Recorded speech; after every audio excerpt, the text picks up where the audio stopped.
ఓం మహాగణపతే నమః.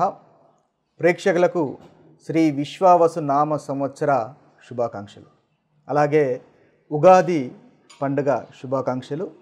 ఈ సంవత్సరము, ఈ నూతన సంవత్సరము అందరికీ మంచి జరగాలని, అదేవిధంగా మన కోరికలన్నీ నెరవేరాలని, కష్టాలు ఇంతవరకు కనుక పడుతున్నట్టయితే ఆ కష్టాలు కూడా తీరిపోయి అన్ని ఉత్తమమైనటువంటి ఫలితాలు, శుభ ఫలితాలు అందరికీ కలగాలని కోరుకుంటూ, ఈ ద్వాదశ రాశి ఫలితాలు ఈ శ్రీ విశ్వావసు నామ సంవత్సరంలో అన్ని రాశుల వారికి ఏ విధంగా ఉన్నాయో చూద్దాము. సింహరాశి వారి యొక్క ఫలితాలు శ్రీ విశ్వావసు నామ సంవత్సరంలో ఏ విధంగా ఉన్నాయో ఒకసారి గమనించినట్టయితే, ముందుగా ఈ రాశి వారికి అంటే ఎవరు ఈ రాశిలోకి వస్తారు, ఎవరు ఈ రాశిలోకి పరిగణింపబడతారో ఒకసారి గమనించినట్టయితే, మీరు కనుక మఖా నక్షత్రము, పుబ్బా నక్షత్రము, అదేవిధంగా ఉత్తర నక్షత్రము 1వ పాదంలో కనుక జన్మించినట్టయితే ఈ సింహరాశిలోకి చెందుతారు.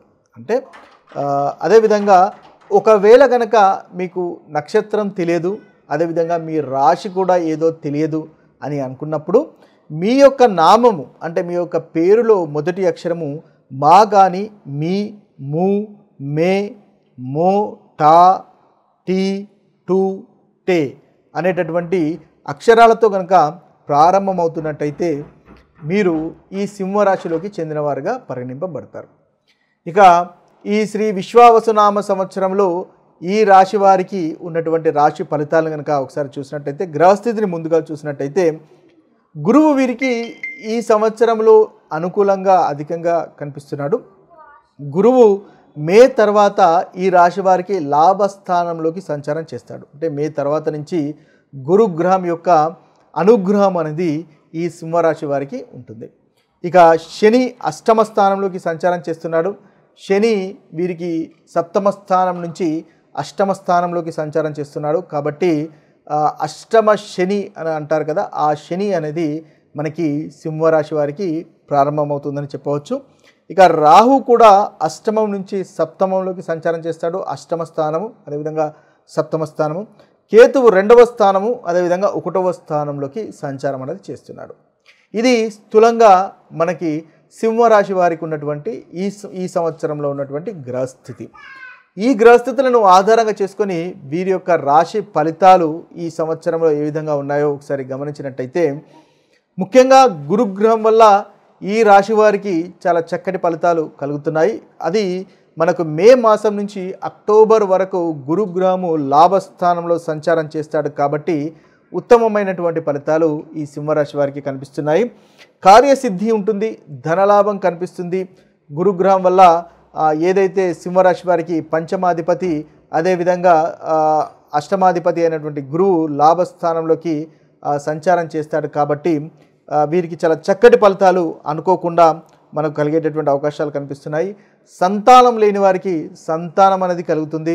అదేవిధంగా ప్రేమ వ్యవహారాలు అనుకూలంగా కనిపిస్తున్నాయి. ప్రేమ వ్యవహారాలు పెళ్లికి దారితీసేటటువంటి అవకాశాలు కూడా సింహరాశి వారికి అధికంగా గోచరిస్తుంది. లాభస్థానంలో సంచారం చేస్తున్నప్పుడు మీ యొక్క వ్యాపారాన్ని నెక్స్ట్ లెవెల్కి తీసుకునేటటువంటి అవకాశాలు కనిపిస్తున్నాయి. వృత్తి విషయంలో కూడా లాభదాయకంగా ఉంటుంది. ఇన్వెస్ట్మెంట్స్ అంటే సింహరాశి వారికి పంచమాధిపతి గురువు కాబట్టి తన ఇన్వెస్ట్మెంట్స్ పంచమ స్థానానికి ఇన్వెస్ట్మెంట్స్ని కూడా మనం చూస్తాం. కాబట్టి ఇన్వెస్ట్మెంట్స్ వల్ల కూడా లాభాలు ఉండేటటువంటి అవకాశాలు మనకి ఏదైతే మే నుంచి అక్టోబర్ వరకు అనుకుంటున్నామో ఆ సమయంలో మనం చూడవచ్చు. ఈ సమయంలో అనుకున్నటువంటి పనులు మీరు పూర్తి చేయగలుగుతారు. ఈ సమయంలో అంటే మే నుంచి మొదలుకొని అక్టోబర్ వరకు ఏదైతే గురువు వల్ల పంచమాధిపతి కాబట్టి ఇన్వెస్ట్మెంట్స్ వల్ల ఉన్నటువంటి లాభాలు కూడా సింహరాశి వారు పొందేటటువంటి అవకాశాలు కనిపిస్తున్నాయి. వాహనాలు కొనడానికి ఇది మంచి సమయంగా చెప్పవచ్చు. మీకు తగినటువంటి వాహనాలు కూడా సమకూర్చుకునేటటువంటి అవకాశాలు కూడా మనకి ఈ సంవత్సరము, ఈ విశ్వావసు నామ సంవత్సరంలో సింహరాశి వారికి గోచరిస్తుంది. వివాహ ప్రయత్నాలు కూడా మీకు తప్పకుండా ఫలిస్తాయి. ఇవి స్థూలంగా వీరికి ఉన్నటువంటి ఈ సంవత్సరంలో ఉన్నటువంటి గ్రహస్థితి. అయితే ప్రతికూలమైనటువంటి ఫలితాలు కనుక మనం ఒకసారి చూసుకున్నట్టయితే, వీరికి శని అష్టమ స్థానంలో సంచారం చేస్తున్నాడు. కాబట్టి కాస్త ఆరోగ్య విషయంలో జాగ్రత్త పడాల్సినటువంటి అవసరము ఎంతైనా ఉంటుంది. శని అష్టమంలో ఉన్నాడు, కాస్త చింత చికాకు మానసికమైనటువంటి ఆందోళన కూడా ఉండే అవకాశాలు మనకి సింహరాశి వారికి ఈ సంవత్సరం మొత్తం గోచరిస్తుంది. అయితే అంతగా మీరు ఆందోళన పడవలసినటువంటి అవసరము ఎక్కువగా ఏమీ కనిపించట్లేదు. ఆరోగ్యాన్ని జాగ్రత్తగా చూసుకోండి, వ్యాయామాలు చేయండి, తద్వారా మంచి ఫలితాలు పొందుతారు. వృత్తి విషయంలో కూడా ఫోకస్ పెట్టండి, డిసిప్లైన్డ్గా ఉండండి. తద్వారా ఏదైతే శని గ్రహం వల్ల కలుగుతున్నటువంటి ప్రతికూలమైనటువంటి ఫలితాలు ఉన్నాయో ఆ ప్రతికూలమైనటువంటి ఫలితాలు అనుభవంలోకి రాకుండా ఉంటాయి. నిజాయితీగా ధర్మబద్ధంగా ఉన్నవారిని శని ఎప్పుడూ అంతగా బాధించడు. కాబట్టి ఆ విషయంలో కనుక మీరు అలా ఉన్నట్టయితే తప్పకుండా మీకు చక్కటి ఫలితాలు కలుగుతాయి. శని గ్రహం వల్ల కలిగేటటువంటి ప్రతికూలమైనటువంటి ఫలితాలు కూడా తొలగిపోతాయి. అయితే కేతువు 2వ స్థానంలో సంచారం చేస్తున్నాడు. ధనం విషయంలో కూడా కాస్త ఇబ్బంది ఉండేటటువంటి అవకాశాలు కనిపిస్తాయి. కాబట్టి సేవింగ్స్ కనుక ఉన్నట్టయితే ఆ సేవింగ్స్ని జాగ్రత్త పరుచుకునే ప్రయత్నం చేయండి. ఖర్చులను ఈ సంవత్సరము అవాయిడ్ చేసే ప్రయత్నం చేయండి. సేవింగ్స్ను ఇంప్రూవ్ చేసుకునే ప్రయత్నం చేయండి. తద్వారా సింహరాశి వారికి ఈ సంవత్సరంలో ప్రతికూలమైనటువంటి ఫలితాలను అధిగమించడానికి అనుకూలత అనేది పెరుగుతుంది. అయితే ఈ రాశి వారికి ఈ ప్రతికూలమైనటువంటి ఫలితాలు తొలగిపోయి అనుకూలత పెరగడానికి పరిహారాలను కనుక ఒకసారి మనం గమనించినట్టయితే శని 8వ స్థానంలోకి సంచారం చేస్తున్నాడు. కాబట్టి శని గ్రహము, రాహు గ్రహము, కేతు గ్రహము, ఈ 3 గ్రహాలు శని, రాహు, కేతు గ్రహాల యొక్క పరిహారాలు కనుక చేసుకున్నట్టయితే శ్రీ విశ్వావసునామ సంవత్సరంలో కలుగుతున్నటువంటి ప్రతికూలమైనటువంటి ఫలితాలు తొలగిపోయి అనుకూలమైనటువంటి ఫలితాలు కలుగుతాయి. ఈ సంవత్సరాంతంలో ఎప్పుడు వీలైతే అప్పుడు ఈ 3 గ్రహాల యొక్క పరిహారాలు చేసుకునే ప్రయత్నం చేయండి. తద్వారా సింహరాశి వారికి మంచి ఫలితాలు అనేవి కలుగుతాయి. ఇక శని గ్రహం వల్ల కలుగుతున్నటువంటి ప్రతికూలమైనటువంటి ఫలితాలు తొలగిపోయి అనుకూలత పెరగడానికి ముఖ్యంగా మనం తీసుకోవాల్సినటువంటి పరిహారాలు ఏంటంటే శనీశ్వరునికి శనిదేవునికి నైవేద్యాలు, నల్లని నువ్వులు సమర్పించడం వల్ల మంచి ఫలితాలు కలుగుతాయి. అదేవిధంగా మనకు నల్ల నువ్వులతో చేసినటువంటి నూనెతో దీపం వెలిగించడం ద్వారా కూడా శనీశ్వరుని యొక్క అనుగ్రహం అనేది మనం పొందవచ్చు. అంతేకాకుండా దానం వల్ల కూడా శనిగ్రహం వల్ల కలుగుతున్నటువంటి ప్రతికూలమైనటువంటి ఫలితాలు మనం తొలగించుకోవచ్చు.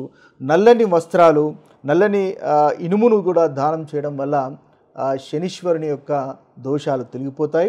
గోశాల లేదా అనాథాశ్రయాలకు వెళ్ళి ఆహార దానం చేయడం ద్వారా కూడా శనీశ్వరుని వల్ల కలుగుతున్నటువంటి ప్రతికూలమైనటువంటి ఫలితాలు తొలగించుకోవచ్చు. అంతేకాకుండా మంగళవారము, శనివారము హనుమాన్ చాలీసా పఠించడం ద్వారా కూడా మనకు శని వల్ల కలుగుతున్న బాధలకు మనం విముక్తి పొందవచ్చు. అంతేకాకుండా మనం ఇంకా చూసినట్టయితే శనీశ్వరుని యొక్క అనుగ్రహం పొందడానికి ముఖ్యంగా ధర్మ మార్గంలో నడవడం అనేది చాలా ముఖ్యమైన విషయంగా గమనించండి.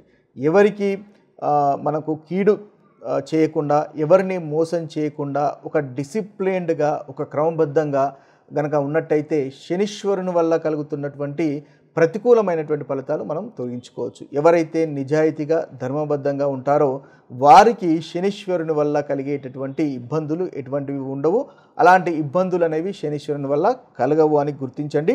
అంతేకాకుండా శనీశ్వరుని యొక్క హోమము కూడా మీకు బాగా శనీశ్వరుని వల్ల ఇబ్బంది కలుగుతున్నట్టయితే శనీశ్వరునికి సంబంధించినటువంటి హోమ జపాలు కూడా చేయించుకోవడం వల్ల ఉత్తమమైనటువంటి ఫలితాలు కలుగుతాయి. ఇవి శనీశ్వరునికి మనం చేసుకోవాల్సినటువంటి పరిహారాలు. ఇక రాహుగ్రహం వల్ల కలిగినటువంటి ప్రతికూలమైనటువంటి ఫలితాలు తొలగిపోయి ఉత్తమమైనటువంటి ఫలితాలు కలగడానికి మనం చేసుకోవాల్సినటువంటి పరిహారాలను ఒకసారి చూసినట్టయితే రాహు బీజ మంత్రము ఓం భ్రాం బ్రీం బ్రౌం సహ రాహవేన్ నమః అనేటటువంటి బీజ మంత్రాన్ని రోజుకు 108 సార్లు పఠించడం వల్ల రాహుగ్రహం వల్ల కలిగేటటువంటి ప్రతికూలమైనటువంటి ఫలితాలు తొలగిపోయి అనుకూలత పెరుగుతాయి. ముఖ్యంగా ఈ రాహు కాలంలో ఏదైతే మనకు ప్రతిరోజు వస్తుందో ఆ రాహు కాలంలో ఈ రాహు బీజ మంత్రాన్ని పఠించడం వల్ల ఇంకా అధికమైనటువంటి ఫలితాలను మనము పొందవచ్చు. ఇక చూసినట్టయితే శివునికి అభిషేకం చేయడం వల్ల కూడా రాహుగ్రహం వల్ల కలిగేటటువంటి ప్రతికూలమైనటువంటి ఫలితాలు తొలగించుకోవచ్చు. అదేవిధంగా శివలింగం లేదా కాలభైరవునికి నల్లటి నువ్వులు సమర్పించడం ద్వారా కూడా మనము మంచి ఫలితాలు పొందవచ్చు. నాగదేవతకి ముఖ్యంగా పాలతో కానీ లేదా పంచామృతం కానీ అభిషేకం చేయడం వల్ల మనకు రాహు వల్ల కలిగేటటువంటి బాధలు తొలగించుకోవచ్చు. ఇక చూసినట్టయితే రాహుకేతు యొక్క శాంతి పూజ వల్ల కూడా మీకు వీలైనప్పుడు రాహుకేతుల యొక్క శాంతి పూజ చేసుకోవడం వల్ల కూడా మనకు రాహుగ్రహం వల్ల కలిగేటటువంటి బాధలను మనము తొలగించుకోవచ్చు. అదేవిధంగా శివుడి ఆలయంలో ముఖ్యంగా ఈ రాహుకేతుల యొక్క పూజను జరిపించాలి.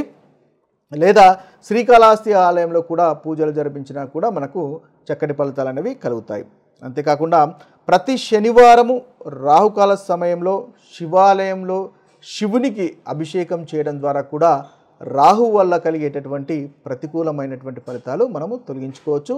ఈ ప్రతికూలమైనటువంటి ఫలితాలు తొలగడమే కాకుండా రాహుగ్రహం వల్ల అనుకూలత, రాహుగ్రహం యొక్క అనుగ్రహం కూడా కలిగి మంచి ఉత్తమమైనటువంటి ఫలితాలు మీకు కలుగుతాయి.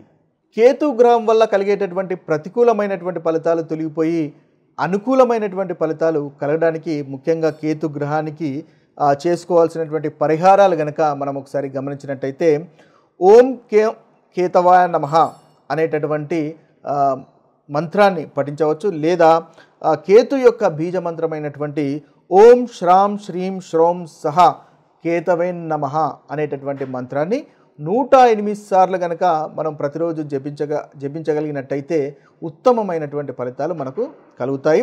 అదేవిధంగా ముఖ్యంగా మంగళవారము లేదా శనివారము ఉదయము లేదా సాయంత్రము ఈ మంత్రాన్ని పఠించినట్టయితే ఇంకా మంచి ఫలితాలను కలుగుతాయి. ఒకవేళ ప్రతిరోజు మీరు మంత్రాన్ని జపించడానికి వీలు కానట్టయితే కనీసం మంగళవారము లేదా శనివారము ఉదయము సాయంత్రము ఈ మంత్ర జపం కనుక చేసినట్టయితే కేతు వల్ల కలిగేటటువంటి ఇబ్బందులు తొలగిపోయే అవకాశాలు మనకు అధికంగా ఉంటాయి. ఇక గణపతిని పూజించడం ద్వారా కూడా కేతు గ్రహం వల్ల కలిగేటటువంటి ప్రతికూలమైనటువంటి ఫలితాలు తొలగిపోతాయి. అదేవిధంగా నాగదేవతను కూడా పూజించడం వల్ల కేతు వల్ల కలిగేటటువంటి ప్రతికూల ఫలితాలు తొలగిపోతాయి. ఇక గణపతికి అరటి పండ్లను, నువ్వుల లడ్డూలను నైవేద్యంగా అందించడం ద్వారా కూడా మనకి కేతుగ్రహం యొక్క పరిహారం చేసుకోవచ్చు. ఇక నాగదేవతకు ముఖ్యంగా పాలు లేదా పంచామృతంతో అభిషేకం చేయడం ద్వారా, నైవేద్యం పెట్టడం ద్వారా కూడా కేతుగ్రహం వల్ల కలిగేటటువంటి ప్రతికూలమైనటువంటి ఫలితాలు తొలగిపోయి అనుకూలత అనేది పెరుగుతుంది. శివుణ్ణి ఆరాధించడం వల్ల కూడా కేతుగ్రహ దోష పరిహారం కూడా జరుగుతుంది. అదేవిధంగా శివునికి అభిషేకం చేయడము, ఓం నమ శివాయ అనే మంత్రాన్ని 108 సార్లు జపించడము ప్రతిరోజు. అదేవిధంగా శివలింగానికి నల్లని నువ్వులు సమర్పించడం ద్వారా కూడా మనకు కేతుగ్రహం వల్ల కలిగేటటువంటి ప్రతికూలమైనటువంటి ఫలితాలు తొలగించుకోవడానికి ఉపయోగపడుతుంది. ఇవి స్థూలంగా మనకు కేతుగ్రహానికి చేసుకోవాల్సినటువంటి పరిహారాలు. ఇవి స్థూలంగా శ్రీ విశ్వావసు నామ సంవత్సరంలో ఉన్నటువంటి మీ రాశి ఫలితాలు. ఇక అందరికీ ఈ సంవత్సరంలో చాలా చక్కటి ఫలితాలు కలగాలి, మంచి జరగాలి, మీరు అనుకున్నటువంటి కోరికలన్నీ నెరవేరాలి, ధనధాన్యాలు అదేవిధంగా ఆయురారోగ్యాలు చక్కగా ఉండాలి అని మనస్ఫూర్తిగా ఆ భగవంతుణ్ణి కోరుకుంటూ సర్వే జన సుజనో భవంతు, సర్వే సుజన సుఖినో భవంతు. నమస్తే.